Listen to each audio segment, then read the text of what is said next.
Hello, welcome to the Ori and the Blind Forest Randomizer Tournament.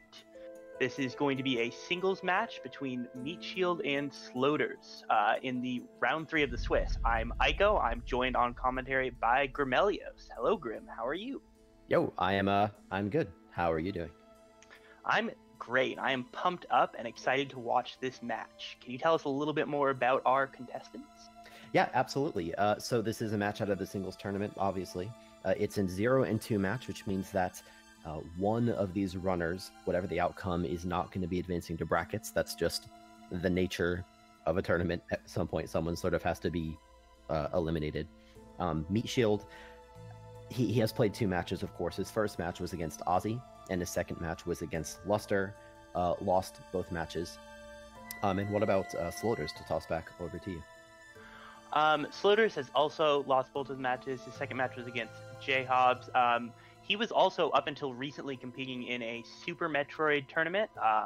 But he said, I remember seeing in the Discord that he said that he is going to be, or have his full attention on Ori. So we'll see if that makes a difference in his match outcome today. We will see. Sloaters is someone who's impressed me, I think, in the play that I've seen this tournament. It's not that M3atShield hasn't, but I just, every time I've seen Sloaters play, I've been a little more spooked than maybe I had anticipated going in, if that makes sense. Yeah, I would definitely put Sloaters in the category of people like Moose, Galaxy, speedrunning imports, if you will, who aren't traditionally known for running Ori, but are very good at other games and have recently come to Ori and have been coming into the randomizer pretty strong. It looks like we're getting started. Sloaters had his thing hovered over 1 life. That... I mean, I might be crazy, so if I'm just an insane person, then you can go ahead and ignore me, but we'll see what happens. Hopefully it doesn't matter. For now, we'll just sort of pretend like everything's fine, and see what the first pickup is. Yeah, and if it's not, we can always restart. It would probably not be a big deal. All right, it is a keystone. That is nice. Might not be super useful. Well, if we see another keystone, it'll be great. If not, it'll be in our back pocket for later. Yeah, I go offhand. Do you know the minimum number of keystones required throughout the entire seed? Absolute minimum, you need 4 to get to the 4 to get to the bash tree, and 2 to get to the stomp tree. And I'm with 2 very to get to creative double jump.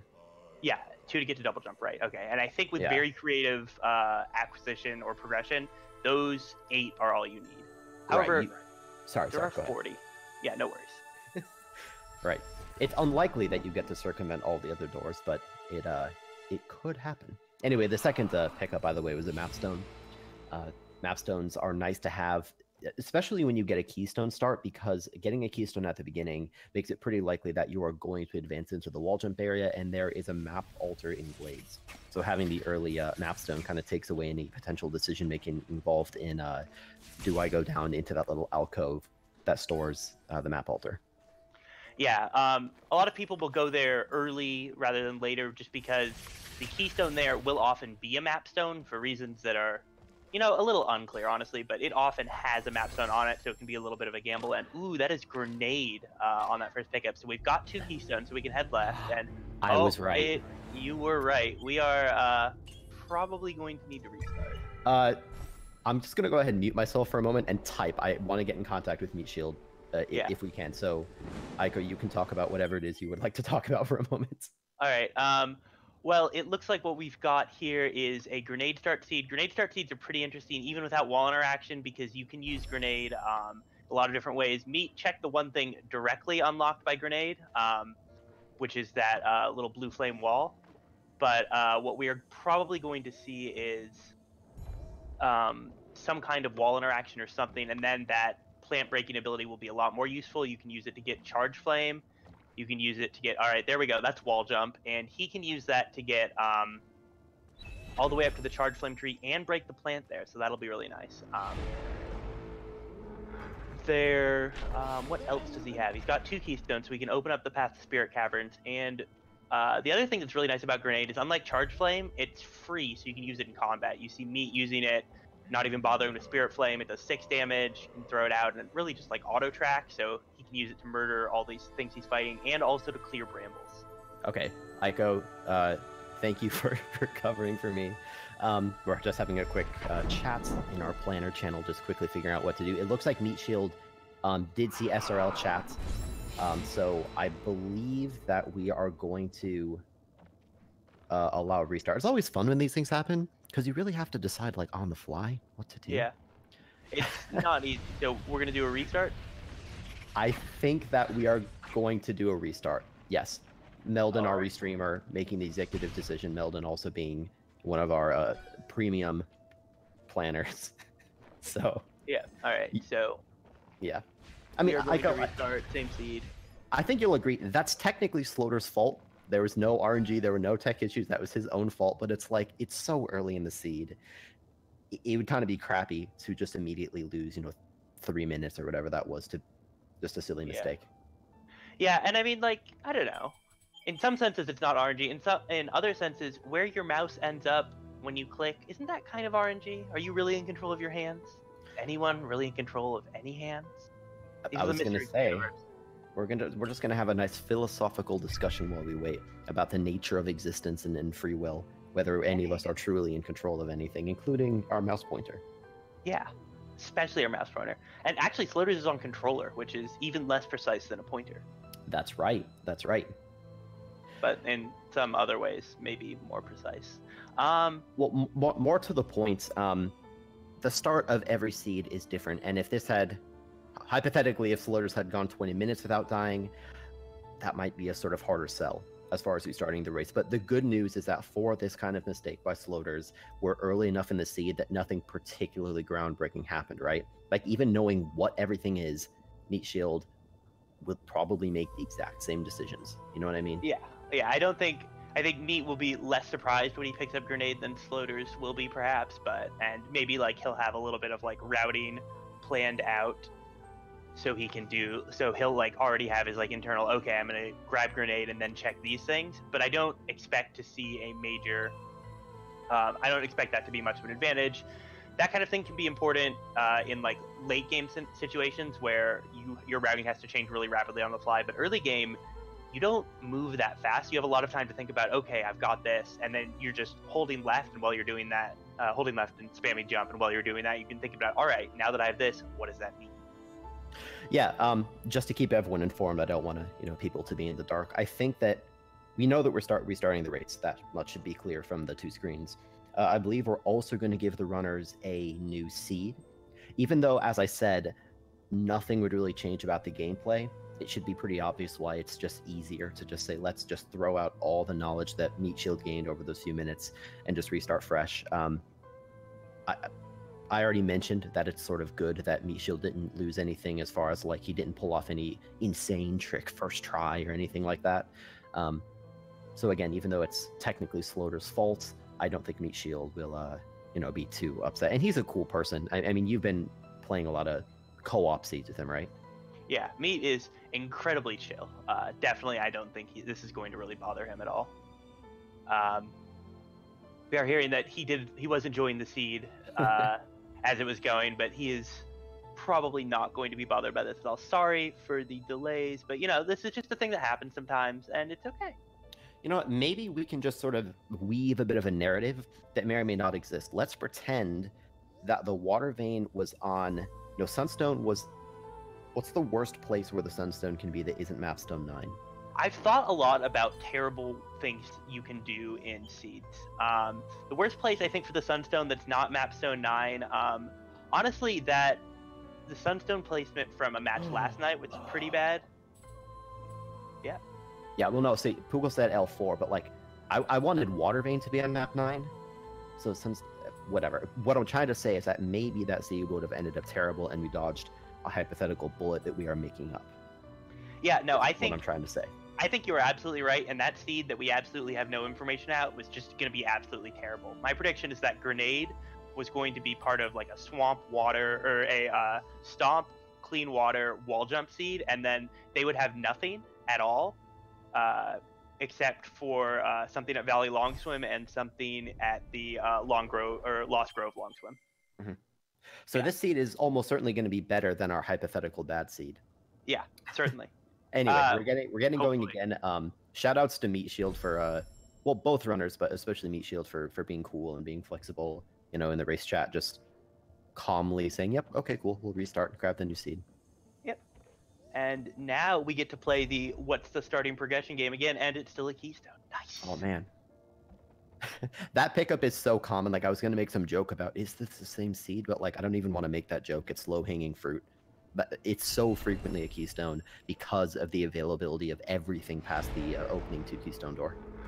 Yeah, and it's just so rare that you don't see 2 keys. Well, not so rare. I honestly think it's like maybe 60-40 split with 2 Keystones versus some other kind of progression. It's but the same. Okay, we got Keystone Mapstone. I mean, that's still really common. That's the funny part. Yeah. But yeah, we're going to have to wait and see what the first skill is. Any predictions for that? Well, wall jump is the sort of easy answer, so I'm gonna go with charge jump. Is gonna be wherever it is. Charge jump is gonna be our first legitimate skill. All right. I like the legitimate skill verifier because now we can just call every skill that's not charge jump illegitimate. So I'm going to jump on this board, charge jump first legitimate skill, and we're just going to define the category of legitimate skills such that that's correct. We're redefining the Nibble canon. Nibble, actually. Oh, it's climb. I was wrong. No, you're not wrong. Climb's the legitimate. We got this. Oh, yeah. Okay. Yeah. I can't be wrong because I qualified my statement. Yes. All right. Yeah. Cool. See, that is the magic and the mystery of what's the word? Some word. Magic and mystery of that's not important right now because we've got climb and energy cell, but we've only got one keystone, which means we have one option, and that option is climb only Blackroot Burrows. Grim, how do you feel about climb only Blackroot Burrows? It's not so bad. Wall interaction is wall interaction. So wall jump is it feels like it gives you a lot more finesse. You also get obviously more of a springy jump off of walls, which you can't really get with climb. With climb, the best you can do is sort of ramp yourself up and move to the side. But it is wall interaction. So climb Blackroot Burrows, as opposed to a wall jump Blackroot Burrows, is slower because you have to be a bit more careful, but not by a whole lot. It's just a different way to play. Yeah. The only thing climb Blackroot Burrows really means to me is that you either have to do that long platforming section right after the orb pickup, the vanilla way, or you're just not going to check that EXP orb right there. We see Sloaters taking a little lore break, but that's a good point. Yeah, and to point that out, yeah, Sloaters watched the opening cutscene because he didn't have an ability point to skip it. But then M3atShield had just a little bit of trouble, and M3atShield is making a decision that you alluded to, which is that after touching the orb, he alt-art immediately rather than. There are 2 ways to get to that experience orb with climb only, and Sloaters is doing the slower way, but the arguably easier way. So if this is valuable, it's something that M3atShield is gonna have to remember to come back for, or just skip entirely. Yeah, I think this play for M3atShield looks like I really hope that pickup's not important because it is a huge pain to get with his current skill set. Sloaters gonna have to do some. Oh, sorry. Go ahead. No, it's fine. It's an interesting gamble. So early in the seed, virtually every pickup you find is valuable, especially for skills and teleports and whatnot. And we'll see what it is for Sloaters right about now. It's a keystone, which might actually be very important. Depends what else we get. Sloaters is also going to continue carrying the orb, sort of in the more traditional method that we use in all skills, as opposed to alt-arring, which is very slightly faster. Yeah, this is an interesting play. It's a little slower, but it's also like a bit less complicated, and you don't have to worry if some people don't like making the jump across like that main cavern room without any skill that gives them a little extra jump distance, because if you fall down that, it feels really bad. It's one of the scariest jumps in the game, even though you being a generic runner almost never misses it with practice. Like the one time you miss it, it just ruins your day. Yeah, and climb is not... Wall jump is a skill that, like... This is actually one of the places I think climb BRB suffers. If you miss that jump, it is much harder to, like, do a recover or partial recovery with climb. Ooh, speaking of which, we get a climb recovery from Floaters here. This is, like, a sort of obnoxious thing to do with climb. You sort of need to, like, get a little momentum on your way up and just sort of wall run up a bit and then fall off, and we'll see Well, there is a particular science to it, and it's not complicated. It's that's the fall. Yeah. Sloaters is going to let himself die. I didn't see whether he made a save. That's an enormous death. That was probably upwards of a minute.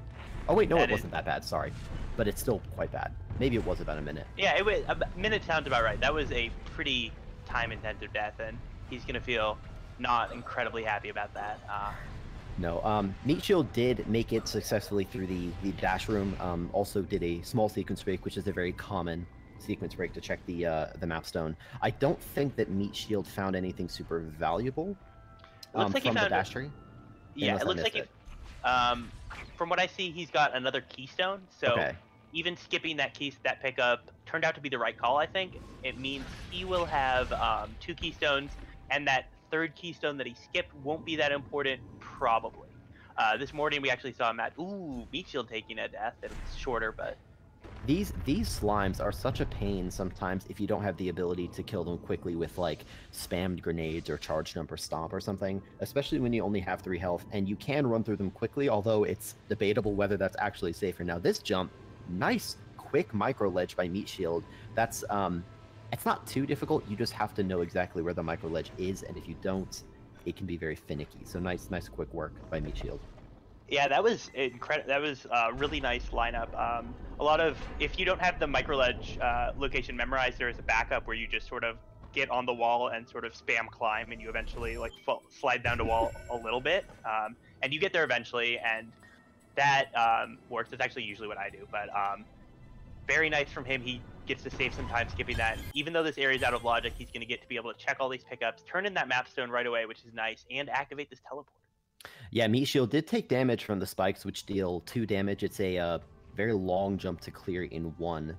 So M3atShield's going to be grabbing the teleporter. He may decide, yep, I like that decision, to be honest, to make the save. Just make sure that he doesn't die, because his previous save at this point would have been pretty far back.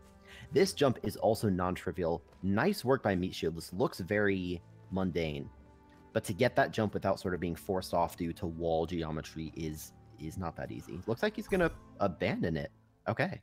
And he finds the single 1 experience on the map. There can be any number of 2 experiences, but only one experience. And one thing that we didn't touch on was that at the dash tree, both of our players by now have found the Sorrow teleporter. So that's actually going to be really nice. If they find charge jump to go with this climb, they will have very easy access to Sorrow.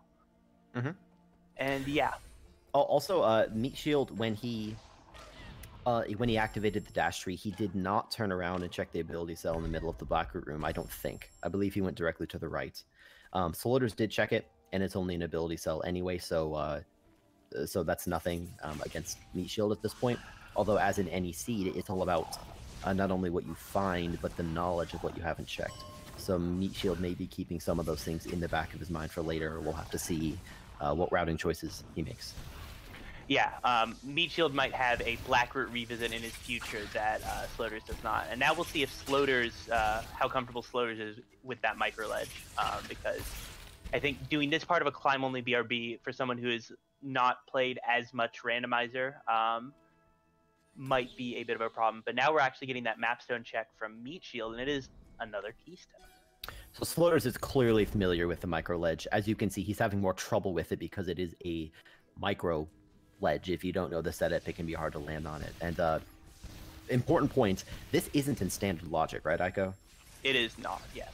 So this check, none of this stuff is in logic. The randomizer doesn't expect them to get here. But when you're this close, it makes a lot of sense to just want to get that teleport out of the way and get these extra checks. Well, it's worth pointing out because in virtually every single seed, we see the save anywhere to skip the boulder. Everybody knows that's not in logic, but the first pickup is in logic if you have wall jump. It's relatively, or it's comparatively rare, I should say, to only have climb at that spot. Yeah, that's definitely tripped some people up. It tripped me up, and the lever glitch, which is what lets us get down there with this wall jump, was actually only added into the logic recently, by which I mean within the last month or so. So that's actually still a bit of a new thing, but people have been adjusting to that just fine, and I don't expect that to cause any problems, even if it could cause problems if we had wall jump, which we do not at this moment. Well, while Sloaters has been traversing this BRB area, we'll see what the first. Well, I guess we know what the first mapstone is, but Sloaters is going to be able to activate this particular altar. M3atShield has made his way all the way to wall jump. Sloaters also didn't make the jump up to the map altar. Maybe he thought it wasn't possible. Yeah, well, I mean, that just means we're going to have mapstone parity for our runners. They do have that teleporter, so when they get movement skills they're a bit more comfortable with, there's they'll be able to get back to that teleporter, and it's one of two teleporters that's like right next to a mapstone, the other being Forlorn. Mm-hmm. Well, it's not in logic anyway to even be there, so that won't be. I mean, it might just coincidentally have progression, but it's not in logic to get to that particular one at this particular time. Yeah, and with what we have now, I think what we're going to be seeing is Spirit Caverns, on account of I don't think there's anything else. Yeah, and M3atShield, when you get the energy cell past the wall jump tree, you have two options if your next destination is Spirit Caverns. You can climb up, as M3atShield is doing, or ascend up, not necessarily literally using the climb skill, or you can altar. I think people have timed it. Depending on your skill set, it's either faster to do one or the other, but it's not much of a difference either way. So there's M3atShield in Spirit Caverns. Progression will almost certainly be in here. Yeah. I mean, in fact, it has to be, yeah, right? Yeah, it does in fact have to be. They have, unless I have gone mad, they have missed everything else. Or they have gotten everything else, and so...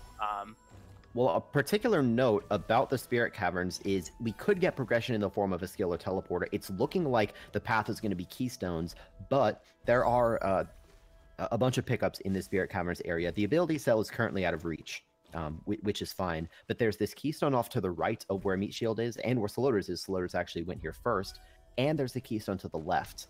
All right, so that's not progression. The keystone to the left actually can't be progression either. It is reachable, but not in logic with just climb. There's a micro ledge that I think is harder to find than the one we saw at Blackroot. And it looks like M3atShield is not even going to go for it because it looks like he noticed that the progression is just 4 keystone opening and then heading into Charge Flame Tree, which is where I think we'll see either a skill or a right side teleporter. Yeah, also, wasn't that a ghost door by M3atShield on that keystone door? I think I didn't catch if it was a ghost door because it was behind a save anywhere, but he did use the save anywhere to skip that cutscene, which means he will not have access to this teleporter. Oh, well, one way or another, M3atShield is through maintaining his lead over Sloaters due to that rather rough Blackroot Burrow's death from earlier. What M3atShield is doing right now, this is... maybe the climb only start is more impactful than I remember. Like, you can get to that lever with climb only. It's just kind of really precise. There's charge jump. That's the real progression, the legitimate progression. There we go. That first legitimate skill, we called it, and there it is.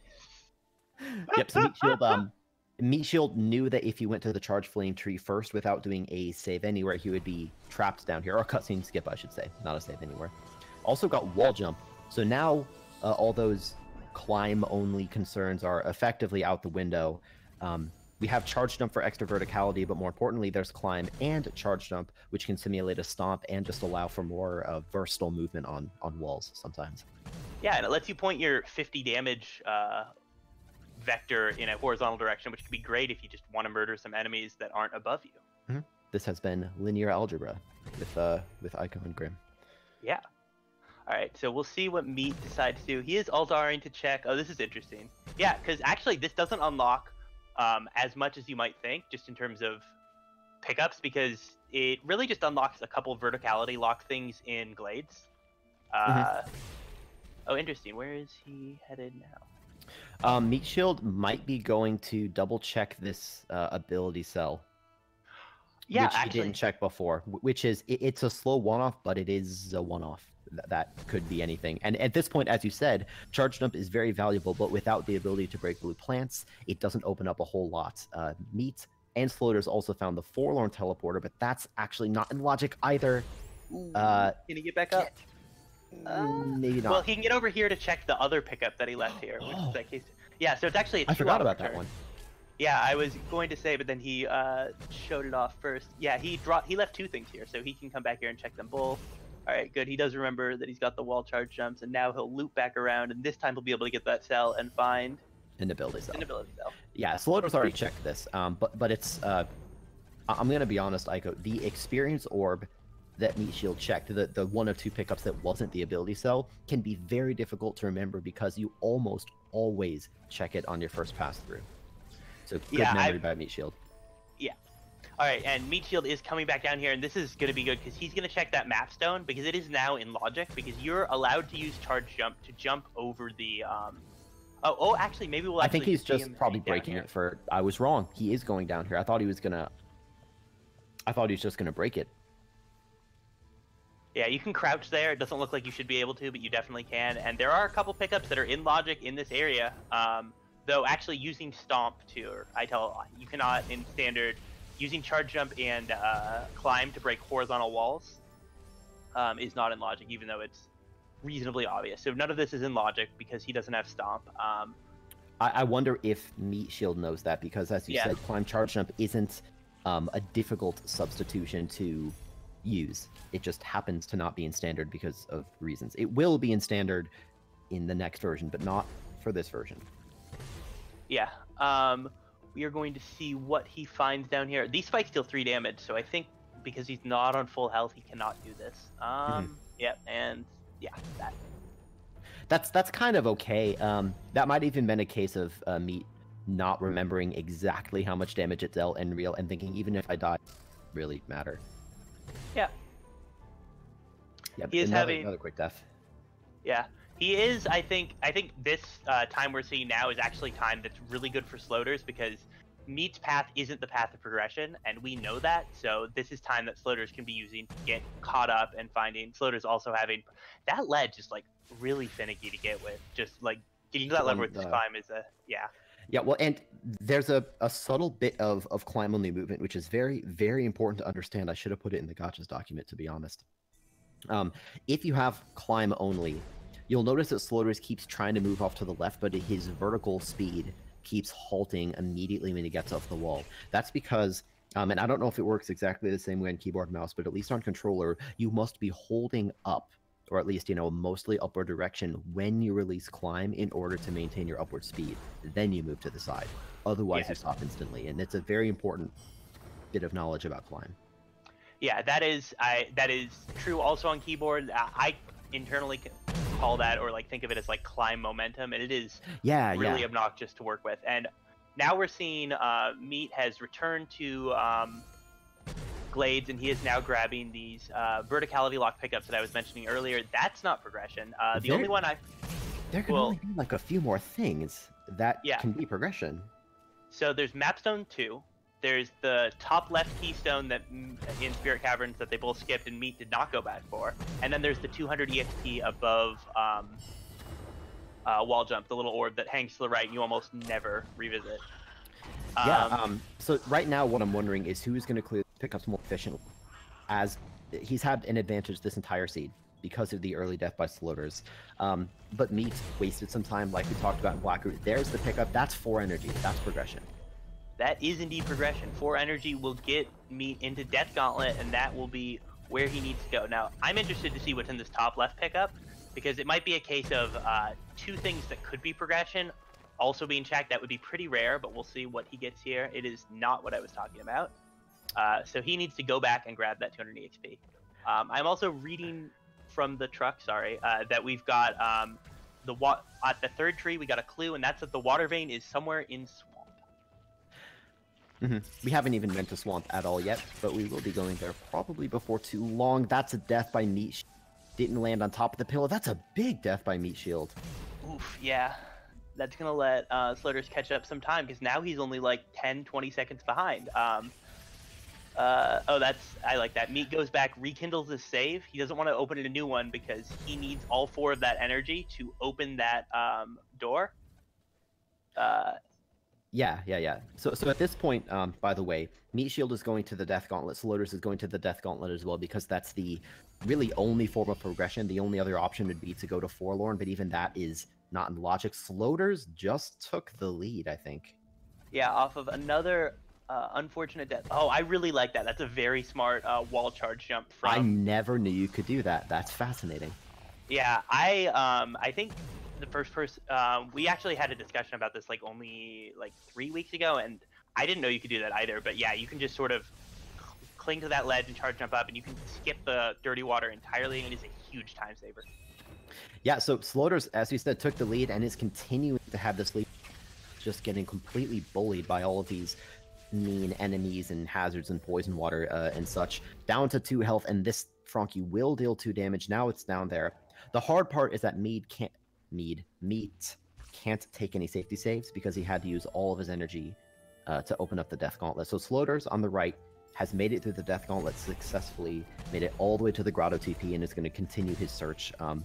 Maybe he'll inform his routing based on the fact that he knows Water Vein is in Swamp, or maybe he'll just sort of continue checking things. I think at this point, you want to just sort of drop into Grotto and check stuff. You can check the 2 energy door pretty easily. There's a lot of good checks around here. I don't think we're going to see Sloaters making a beeline for where he knows the Water Vein to be, just because there's so many other things that he could be doing. They're probably going to help him more. All right, he's got the save down to open a save anywhere for the bridge cutscene, but he goes, checks the thing in the water first. Yeah, but it's nothing. That's a smart check, because if it's worthless and you die, you have your save right there. M3atShield didn't check like 1 or 2 things that Sloaters did after reaching the Grotto TP, so Meat appears to have caught up a bunch of time, but it's only because Sloaters was a little bit more thorough early on. M3atShield was also able to keep the ability cell because Meat found an extra 4th health cell the Sloaters currently does not possess. Oh, it looks over on the right. Sloaters did skip the bridge cutscene. He's going to be able to get back up, but he saved a little late. The save timing on that cutscene skip is a little clunky, and depending on when you do it, Meat also having the same problem, but he ended up a little higher up and could get back around a little easier. Yeah, they'll both get up here. It's pretty precise, like without double jump or feather or anything to control your verticality in the air. It's quite precise to make the save at the right time to both open the door and have enough speed to make it over. And with that, we are virtually tied. Yeah, wow, this is some incredible sync given the early game divergence we saw, but now we're going to have both these runners dropping into lower Grotto at the same time, and we'll see which way they go and what they decide to check. There's a lot of interesting routing that they can do here based on the fact that they do have 4 energy but don't have plant access.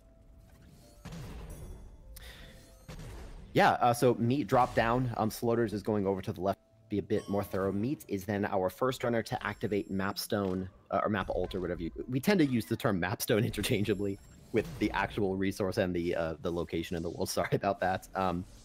Meat activated Map 2, and he's also got a fair number of Mapstones in his inventory. Yeah, this might end up being a cartography seed, or I like that. Some people like to call them Dora the Explorer seeds. Dory the Explorer seeds, yes. Oh yeah. Okay. Okay. So yeah, Sloaters is just continuing his trend of being a little bit more thorough. So again, in terms of straight up progression, it sort of appears like Meat is in the lead, but that's because Sloaters is being more thorough. Meat also skipped checking the energy cell, which he can get with charge jump. Maybe it was just a slip of his mind or something, because there's always a lot of subtlety in decision making, but at this point there's not really. Like, you need to check everything if you have charge jump. Yeah, Mead has been skipped a few things in that area. He skipped the he skipped that energy cell. The other thing he skipped was he decided not to fight the mini boss. I think charge jump is actually the ideal skill for fighting the mini boss, and he did go down there for the map stone, but didn't come back up. Oh, and ooh, that is dash for M3atShield at the approach to the double jump tree. Sloaters will get that, but it's going to be maybe a minute or two, and that is a minute during which Meat is going to enjoy dash. Oh, nice. He's got the rainbow dash. Mm-hmm. Meat has been making some very solid decisions this seed as far as efficiently routing, and they're subtle things. Like, after you get to double jump in virtually every seed, you immediately alt-R, but Meat didn't do that. He came back up since he knows he has charge jump, and this would be why he skipped the energy cell. So that is smart. What at first appeared to maybe be a mistake was, in fact, not a mistake at all. Yeah. So I actually have mixed feelings about this. I think that given that Dash was down there, it's really good because he had enough ability points to level up Charge Dash, and that means that he can use Charge Dash to check all these plants, which he hadn't checked.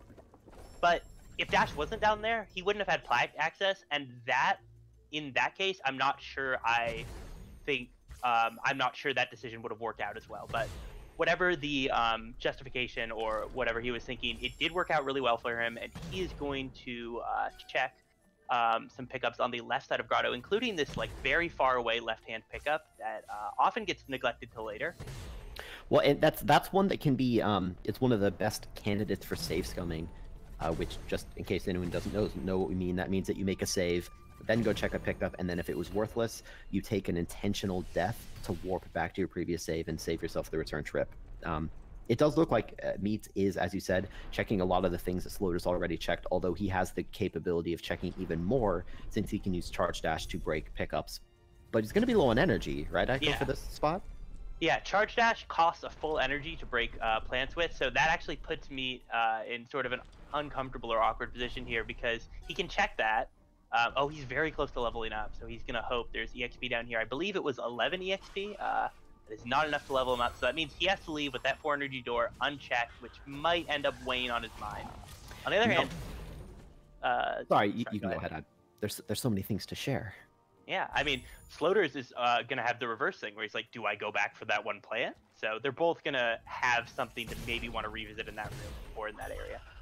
I was going to say, yep, there's dash for Sloaters, so he'll be happy to see it.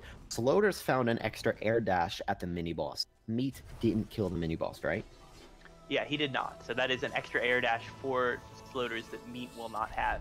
And extra air dash is pretty nice. It is. It really is. It's especially nice for areas with S-bends, including Misty Wood and the final escape, which becomes even more valuable if you have to do it without double jump and feather, neither of which have been found. Yeah, that is definitely true. All right, we're seeing Meat check a lot of being very thorough with his checks. What's interesting to note is that while Charge Dash can break these blue plants open, it's not in logic to do so. So anything that Meat gets from a plant might not be in logic, and we haven't seen anything good from plant. And what that might end up meaning is that, oh, that's Stomp. Yep. That's not what that might end up meaning, but that is certainly Stomp. Also, just to point it out, Sloaters activated map number 3, so he's now ahead of Meat as far as maps. But yeah, Stomp is a very, very valuable skill. Given that our runners have climbed charge jump, it's not as valuable, but it's still really, really nice. There are a number of pickups. Who cares what I was going to say? There's the water vein for M3atShield.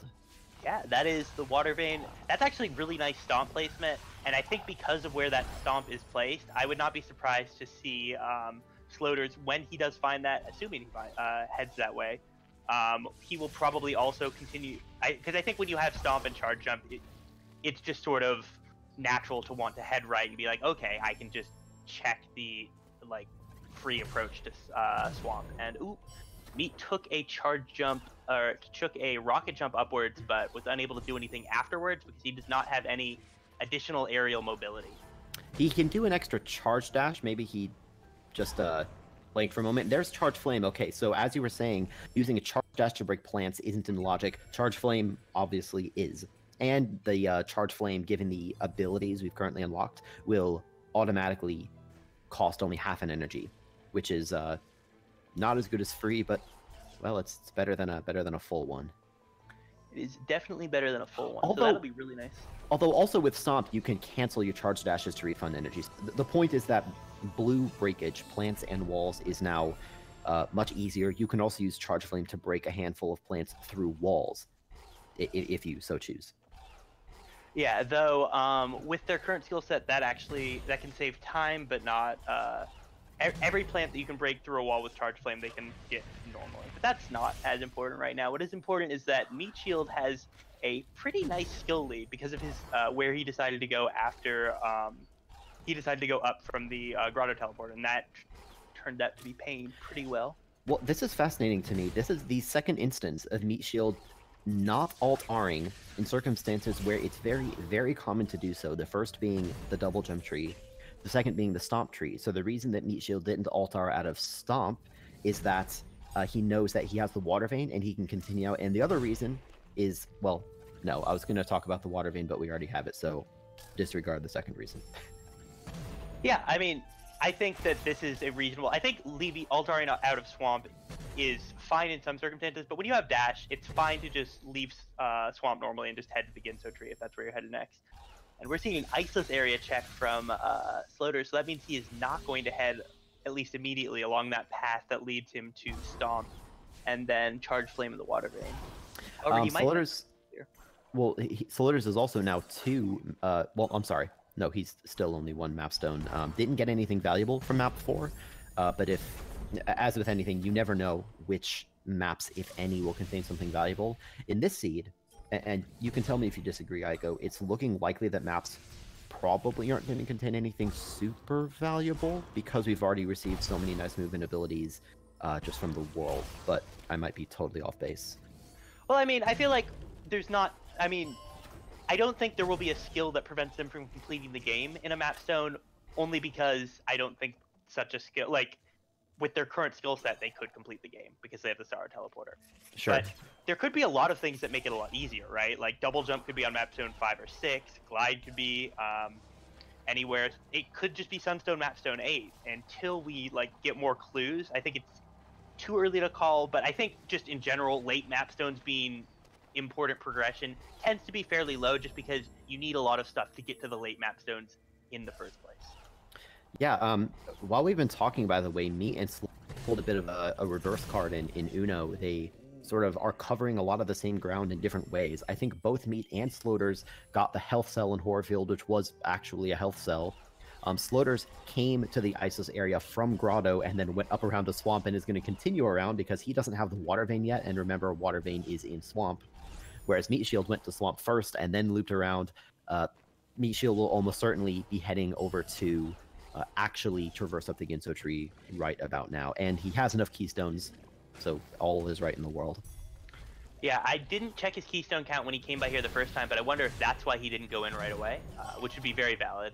If so, he's a more perceptive runner than many, including myself. It's so easy to forget about keystones, and then you get to the door and it won't open, and you just are sad. Oh, Meat showing off a little quirk of bindings, which is that if you try and charge a charge jump at like the entrance to a door, you will instead open that door and be a little sad. That gets me all the time. Like, you just would not believe. All right, Sloaters did find his stomp. He's not making the play that I claimed was intuitive, so I am a fool. Oh, he might be, actually. Sloaters is just being very thorough. Meat has also been extremely thorough. There's no, as in any randomizer seed, there is rarely, sometimes there is, but there's rarely an objectively correct answer as for what to do. There's often a subjectively correct answer based on sort of a personal runner's rules of thumb and whatever it might be. There's the water vein for Sloaters. So Sloaters knows he still needs quite a bit of things. He wants some left side teleporters, he wants feather, he wants bash, he wants double jump, and those could be in a lot of different places, even if they're in crappy one-offs. So Sloaters just presumably doesn't want to take the risk. Yeah. Alright, so Mapstone 5 is a mapstone. That's cycling mapstones is what I and nobody else likes to call that, but I'm still going to call it that. That's a good way to put it. Look at Meat, by the way, pulling off the charge dash redirect to force the spider shot to go exactly horizontal, hit it at the right time, and save yourself the pain of pushing the block. Yeah, that redirect is really fun. Charge dash redirects have like limited applications because they can only force shots to be going completely horizontal, but where they're good, they're great. And yeah, actually, Meat was having a little trouble in the first 2 rooms of Ginso, which can be really awkward to navigate with the skill set. Not much like precise aerial control. He can charge jump, and then after that he can dash, which is basically the opposite of precise anything. Oof. That's kind of bad, actually. Got sent back to the beginning of the mini-boss. Thankfully, this mini-boss is a quick one. Oh, by the way, the Sunstone is in Ginso. Sloaters knows that because he went to the light grenade tree first with climb, charge jump, and dash at his disposal, whereas M3atShield didn't.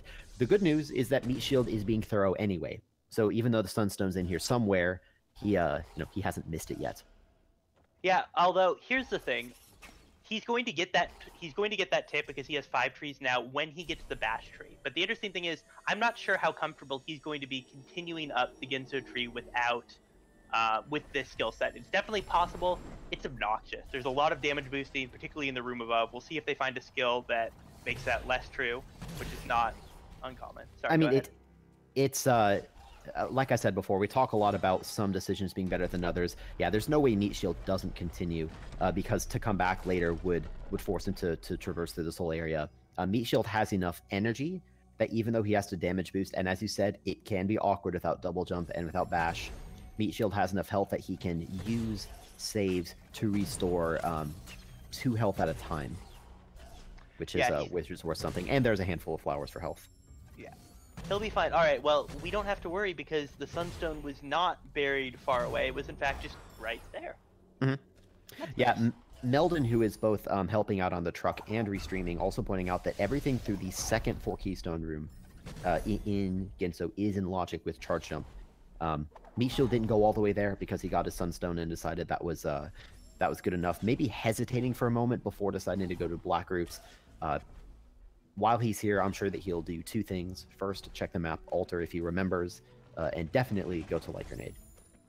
Looks like just Light Grenade.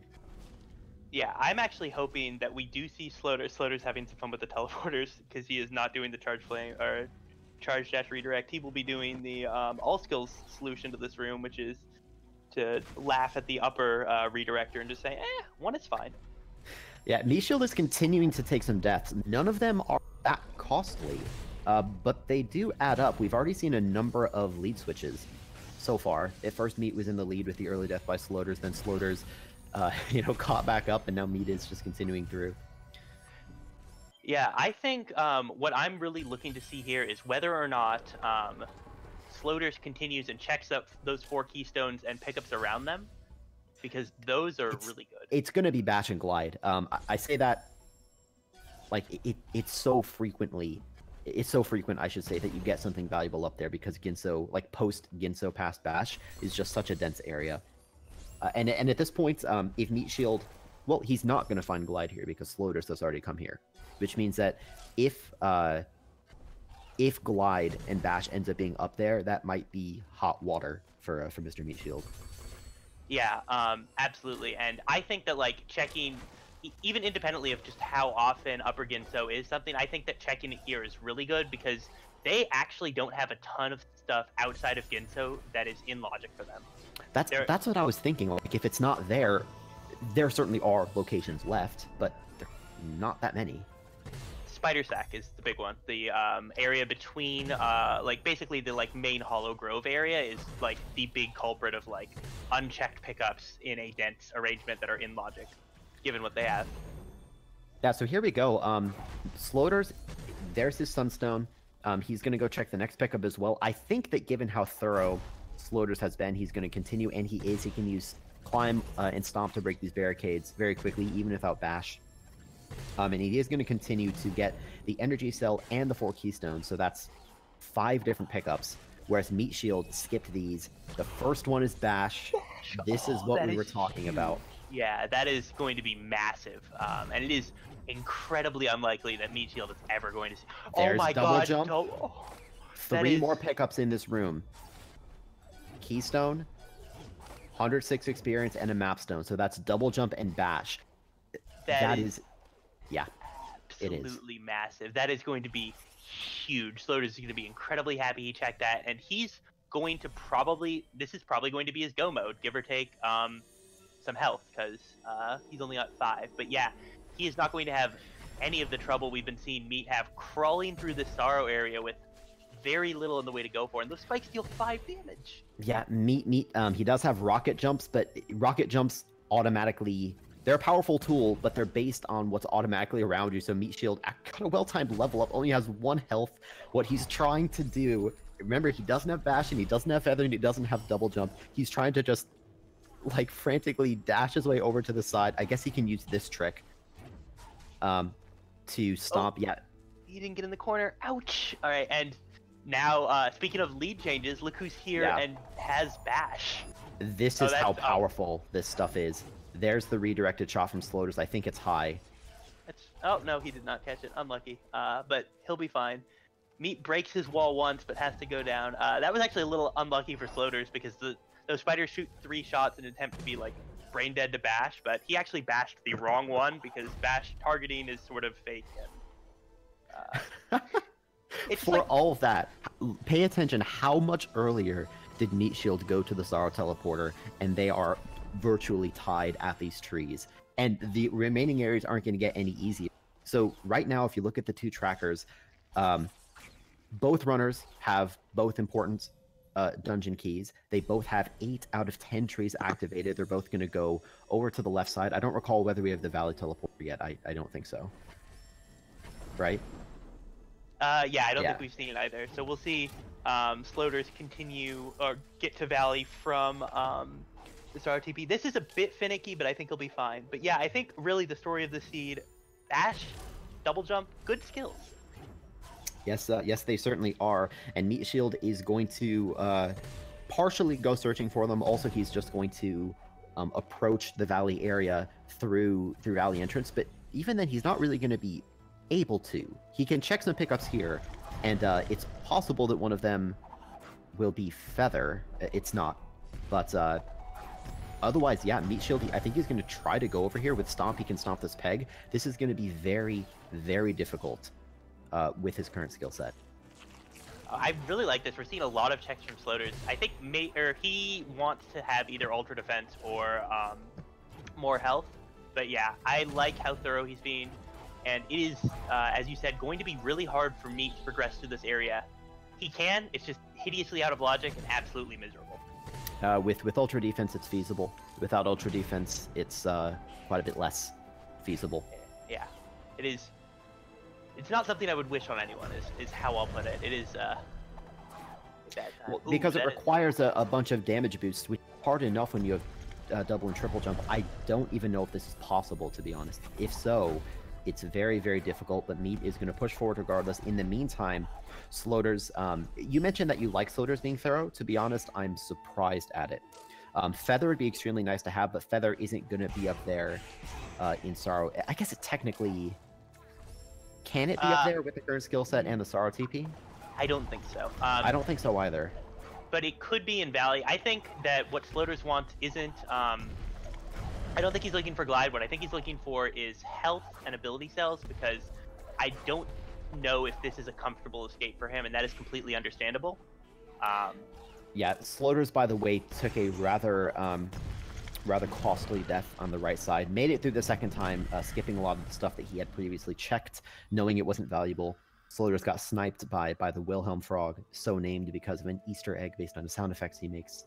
But Sloaters is not going to let that get to him. Broke the rocks. This is going to be, well, it's not a tree, but it's going to be effectively skill tree number 9, and all he has to do is go through Misty Woods. Yeah, and he's going to get the clue for the Gumon seal, which neither of our players have found yet. That's... it's in Grove, all right. No, just kidding. In this seed, it doesn't matter. The only way it would matter is if, for some reason, Sloaters was so hell-bent on finding his Glide pickup that he decided to go through. But Sloaters has... I think he has triple jump because he found an extra double jump pickup much earlier in the seed. I want to say it might have even been in that Grotto Vault that M3atShield had to back out of for not having enough energy. So Sloaters already has triple jump. I haven't been paying attention to his abilities well enough. He might even get quad jump, and he has double air dashes because of the extra air dash way the heck back at the Ginso or the Grotto mini boss. Yeah, he might not have Glide, but he has the next best thing, which is basically all of the air stall this game has to offer. Yeah, he has... No, yeah, you're right. He has like pretty much all of the possible air stall without having Feather. Yeah, which is pretty nice. Like, feels pretty good. Yeah, these extra checks, I think, have to just be looking for health or the path to Ultra Defense. Because I'm not sure... Should we talk about the final escape explicitly for a moment while Sloaters is going through here? Sloaters might have also forgotten that he has the extra air dash, by the way. What is going to be the hardest part of the final escape for Sloaters? So without Glide, I think that sometimes... It really depends, honestly. If he doesn't get Ultra Defense, he's going to have to be very quick with the swim section. Not having Glide can be, depending on your approach, can be an issue in 1 or 2 rooms. The only one where it's like, just sort of universally makes you play a bit differently is the last room, because instead of just using Charge Jump and then holding Glide to get to that, in that like little window that doesn't spawn Kuro, you want to spam double jumps instead, and that can be a little more precise. All right, takes 1 damage on that little bend, but then skips over it. But Feather can't be in Misty Woods here either. It can be the first 2 pickups in Misty, I believe. It can't be anything past that. Yeah, that because sounds the logic right. expects you to have Feather at that point to progress. Alright, so now we're going to see how Sloaters feels. This is interesting. I was not expecting this. No, it's something that if we get an interview with Sloaters, in fact, we can chat with him. Okay, I guess he just one more pickup. At this point, Sloaters has all 10 skills and the Sunstone, which means he can finish the game. He's 1 ability point shy of getting ultra defense. So Sloaters may continue doing some checks to try to get ultra defense. Otherwise, he can go to the very end. He's thinking about it. Yeah, I think he's trying to figure out where would be a good place to go check. What I would actually really like to see, looks like we're going to see Forlorn. Ladies and gentlemen, we'll get that Mapstone 7 check. This is pretty reasonable, to be honest, with double jump, well, triple/quad jump at this point, and charge jump. You can get to this map altar almost instantly. Then there's 2 pickups above you and another pickup, 2 quick pickups below you as well. So Forlorn Ruins, we meme about it so much in the community, but it's really a pretty reasonable play as far as pickup density. With the right skill set. Yeah. Didn't check the plant though. Yeah, I mean, I think he's just going to say, okay, I've got Ultra Defense and I'm fine now. He's not even going to Altar because it is faster to return to this teleporter, and he's just going to head straight to the Thornfelt Swamp. Dude. Go ahead. I think what I would have liked to see maybe is checking the stuff in Horu Fields and just saying, you know what, I'm probably going to find an ability cell on the way. But I think if you're not sure, and then if that gamble ends up not working out, you don't feel like you could have finished the escape, that would feel a lot worse. So I think this is good, like, very safety play. But yeah, we'll have to ask about that in an interview. Meanwhile, Mead is also in what he considered, or playing like he's in go mode, struggling because these skills are not a very comfortable go mode. This is extremely difficult. Sloaters had 2 air dashes that he could have used if he wanted to. M3atShield only has 1. Sloaters has, well, at that point had a triple jump. M3atShield does not. M3atShield does have enough energy to do a long series of charge dashes, but that's very difficult to do in that area because your charge dash tends to target things you don't want it to. M3atShield made it into the alcove though. All right, and over from Floaters, we're seeing a couple interesting things. Interesting thing 1, he's checking pickups in Horror Fields, so he's not checking the lower one.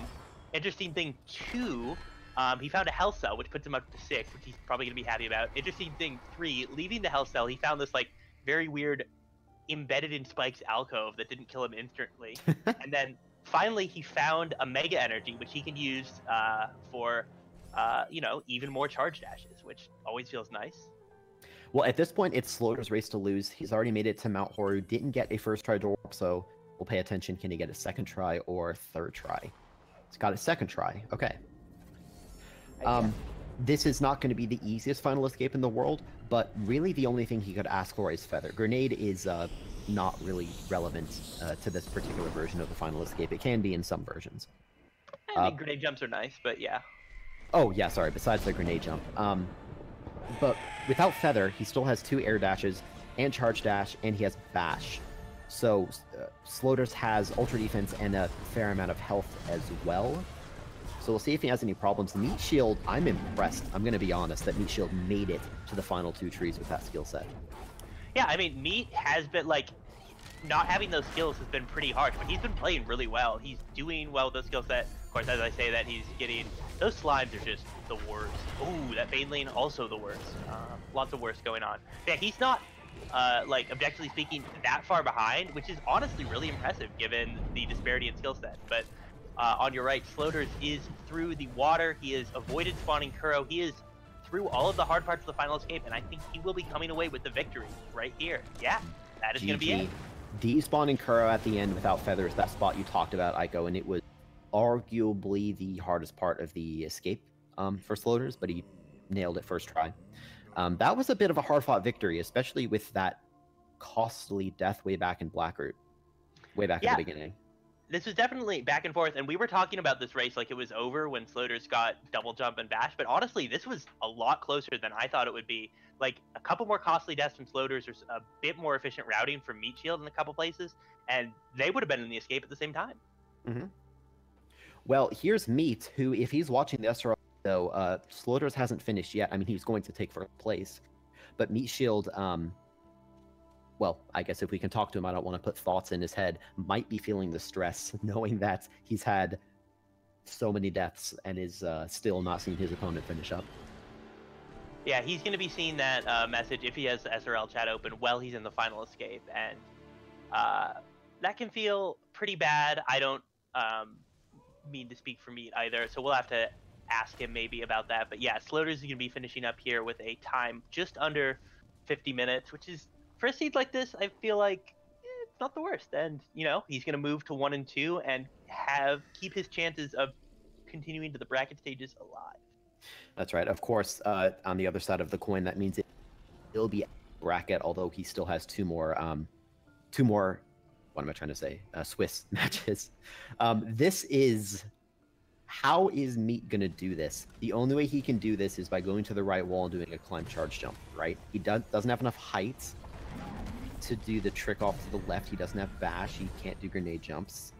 Yeah, I think what he has to do is charge jump here. Yeah, and okay. If he climbed on that wall and charge jumped back up, he could have done it. He did not. You know what? Bath in lava. There's also there's this spot that Meat Shield is going for, right? Kind of up top. There is another safe spot on the spikes just to the left, which is slightly higher. It might even be high enough to get there with charge jumps directly. I'm not sure. Oh, he goes for the jump, but it's not angled high enough, and he has to do a quick dash cancel out of it. Actually, I think he dashed towards it instead of getting the charge jump off because the angle that he left the wall was not the same as the tracking line. But yeah, this is gonna be difficult for me. I think he'll do it, but I think it'll take him a bit.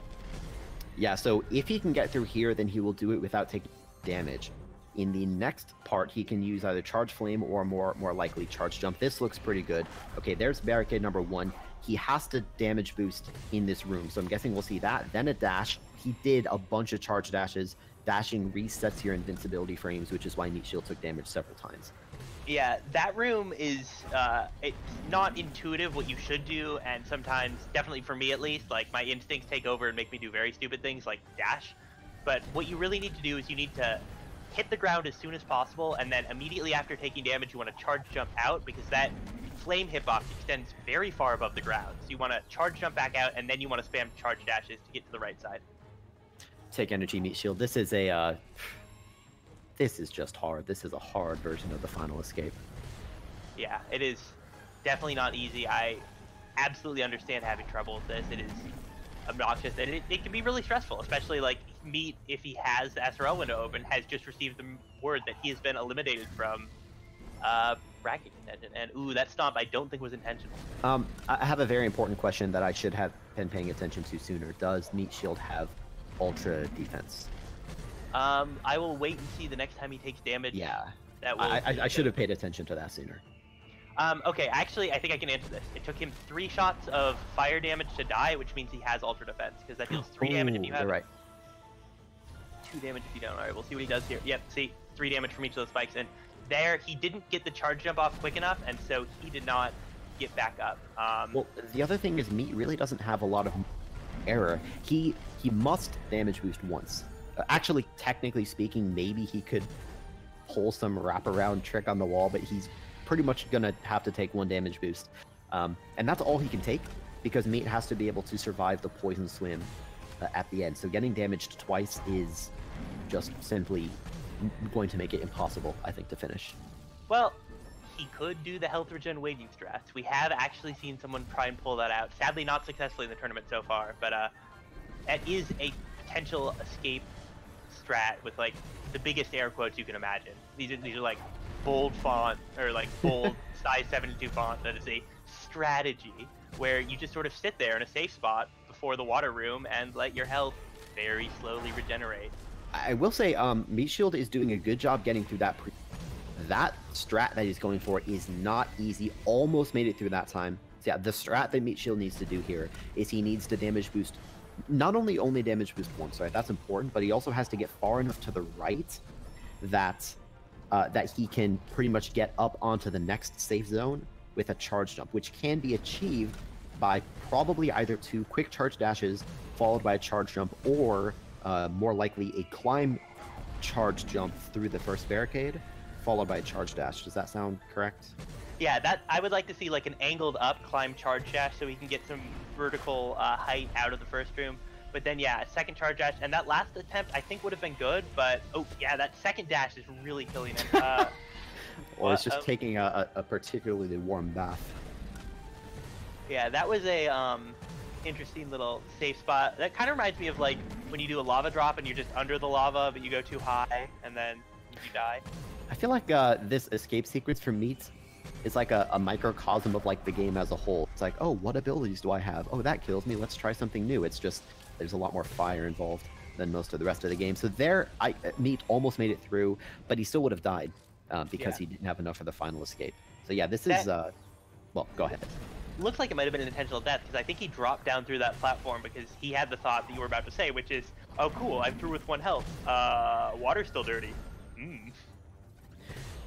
Meat is very consistently making it through this room, and those walls, like the wall right there that M3atShield is trying to do a high-angled charge jump to get around, they're very, very slippery. By slippery walls, we mean that the geometry in this game is very true to how it appears visually, which means that sometimes it can be difficult to grab onto walls that are technically a little bit, slanted past vertical. Yeah, this game has a lot of slippery walls. We like to joke that this game, in fact, has no walls sometimes. And oh, he gets up, and oh, that elemental is so rude. It does 4 damage. That's a potential strategy as well. That's what I was thinking about. Even if you don't have charge jump, which can, very frequently. Oh, well, no. Okay, what was I gonna say? There is a safe spot on that wall where you can do a climb charge jump and get around, which can be especially useful in seeds where you don't have enough health to afford 1 damage boost, which is not the case here, but it's a good strat to keep in mind for Randomizer in general. That said, that Banelinging is a big jerk. So your options are to either be ultra fast on controller, that would be a pre-charged wall jump, or you have to use charge flame. That looks better. That was very close. Oh, he got the charge jump off just a little bit too late, and that window is just really short for being able to do the damage boost, hit the ground, and then charge jump up, all still in your invincibility frame. It's honestly really difficult. And yeah, that elemental, as you said, is he just shoots really fast, does a lot of damage, and you can that wall charge jump. I don't know if that sea flame, because sea flame you can use, as you said, to like redirect the damage, but that's not like a common strat. Ooh, that's the Yeah, that's the thing, is 2 charge dashes. What is going through Meat's head is very understandable. I need distance, therefore I will charge dash. Unfortunately, to reiterate, charge dashing resets your invincibility frame, so that's the the baggage attached to the ability. Yeah, it definitely can be a skill that gets you killed. Oh, that's yeah. That kind of almost look. Why is that spot safe? There's so many weird safe spots all over the world. I mean, there are a lot of front spikes that randomizer players use to your advantage. Usually in cases like that, it's not advantageous, and you wish the fire would just sort of heat you up a little bit more quickly. Yeah, basically, it's like, come on, like, you've already ruined me. Why are you just taunting me? Fire playing with its fuel in this case. Because Ori is elite. More like playing with the feels. Playing with the feels. It could in fact be more like that. Yeah. Definitely playing with our feels, as it is just sort of breaking our heart over and over as we watch Meat struggling with this honestly brutal escape. Yeah, Meat is, just to say it again, doing a really great job. He's very consistent to here. There he's charging with the climb wall jump. Tried to do 2 of them, which is not going to work. He's made it up here, and that might have been intentional. What Meat is going to have to do, every single part of this is difficult. You've seen how it's difficult so far. Even when Meat progresses further, he doesn't have double jump or feather or multiple air dashes, which means that his options are to try to do a very, very well-timed charge dash to avoid auto-targeting the lizards in the S-bend there, or more likely to do a jump air dash, land, another jump air dash, land again to reset, and all of those things, if you're very careful, can get you to the water while avoiding damage, and then you still have to survive the poison swim without dash.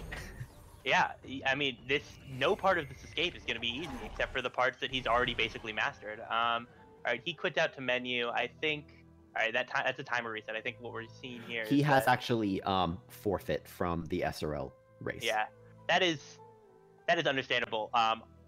We're getting more information. Honestly, like that last room with that skill set is also incredibly difficult. He can't do fish strats. Like, to get up, you have to like charge jump up, go across. Yeah, well, I'm not going to waste any time. I'm going to pull in both Meat and... Yeah. Hey guys. Oh, hey. Hello. God, that escape was rough. Yeah. You just took the words right out of my mouth. That was very rough for you. Yeah. My goal was sub 1 at that. Once I saw he finished, and once I found out that wasn't possible, I was just like, how about no? I have a lot to say. Aiko, I'm sure you do as well. So, first of all, GG to you, Sloaters. Congratulations on the victory. M3atShield, I mean, GG as well for what that's worth. I know it was a rough ending. It was a really fun seed, and I really enjoyed it. There were some things that were kind of rough, but you know, the ending was the worst. Sure. Well, Sloaters, I want to start with you. Have you been doing OL any percent runs? No. I don't know what happened. When I looked at the screen last, it was on normal, and then when I go dive in the water, my screen turns gray. I'm like, what is happening? I have never seen this before. And then the one life thing popped up. I was like, oh my god. Yeah. Well, I'll ask one more, and then Aiko, you can ask one. Another question to you, Sloaters. Even when you, and this is kind of spoilers, so sorry, M3atShield, but Sloaters, even when you found those very valuable abilities in Ginso, you continued being quite thorough, like even checking some pickups in forward fields. What specifically were you looking for? Really, I wanted XP at first to get Ultra Defense, and then after that, it was kind of just looking for any other extra health cells to kind of just make the escape a bit more comfortable for me. Sure. Yeah. Well, Aiko? All right, M3atShield, I have a question for you. So you left the Ginso tree right after getting Sunstone. Did you do that because you felt like you were in go mode at that point, or because you didn't think there was going to be anything else up there? Well, I didn't think there was really going to be anything else up there. I thought for like a half second about checking the second keystone room, but if I recall, I didn't have enough keystones to open the door anyway. And I didn't feel exactly comfortable checking that room with only like what charge, jump, and dash. Yeah, So, that is the skills you had. Yeah. Yeah, so I just kind of was pieced out of there. So I must ask, what was in that room? Well, the energy cell right before that key dupe room was bash, which makes that room easier. And then yeah, the first keystone was a double jump. I have a feeling that if I had checked that, that would have been a very different race. It really would have. Most likely. God, I was thinking in my head, well, at least I didn't get randoed this time. Oh no. I not only lost to myself, I lost to the randomizer too. Well, And see how it goes. Speaking of losing to the randomizer, M3atShield, how much have you practiced some of the stranger strats in, say, Misty, Sorrow, and the Final Escape with that skill set, or were you improvising everything? I was literally improvising everything. I've been really busy this whole last week, so I have had zero time to practice. I think the only seed I've played in the last week is literally I raced Avenge Ruler earlier today. That was it. That's the only seed I played all week. Sure. Happens. Yeah.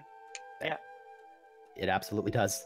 Well, with that, Aiko, do you have any other questions? Otherwise, I want to just quickly, look forward to the future of M3atShield and Sloaters. No, that was actually going to be the directions my questions were heading. Go ahead. All right, I guess I got it. All right, so Sloaters, you are now 1 and 2, which means you can progress to the bracket stage. If you win your next 2 matches. Have you been looking at the standings to see who that means you might be facing, and do you have thoughts, if you have, on who you want to face? Honestly, I haven't looked at the standings really, but I'm excited who my opponent's going to be regardless, whether it's a really experienced player or even a lesser experienced player. I'm still kind of getting the ropes of the rando thing, so I'm starting to feel a little bit more confident with how I'm playing, so I'm looking forward to whoever it's going to be. Side note, M3atShield, I want to ask you as well, but just something I thought of, Sloaters. I know you're a Metroid, Super Metroid runner. Do you do the Metroid randomizer? Oh yeah.